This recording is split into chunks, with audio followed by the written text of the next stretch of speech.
జమ్మూ కాశ్మీర్లోని భద్రతా పరిస్థితులను ప్రధానమంత్రి నరేంద్ర మోదీ సమీక్షించారు. కేంద్ర హోంశాఖ మంత్రి అమిత్ షా, జాతీయ భద్రతా సలహాదారు అజిత్ దోవల్, జమ్మూ కాశ్మీర్ ఎల్జీ మనోజ్ సిన్హాలతో జమ్మూ కాశ్మీర్లో పరిస్థితులపై మాట్లాడారు. స్థానికంగా భద్రతా పరిస్థితులు, ఉగ్ర వ్యతిరేక కార్యకలాపాల గురించి వారు ఆరా తీశారు.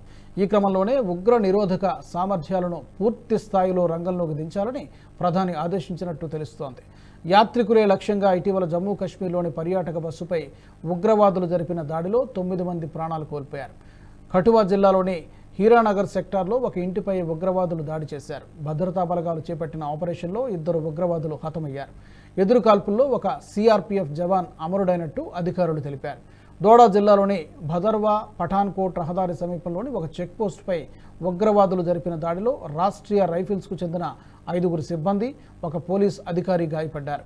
ఇదే జిల్లాలోని మరో ఘటనలో ఒక పోలీసు అధికారి గాయపడ్డారు. ఈ ఘటనలో నేపథ్యంలో ప్రధాని మోదీ జమ్మూ కాశ్మీర్లో భద్రతా పరిస్థితులను సమీక్షించారు.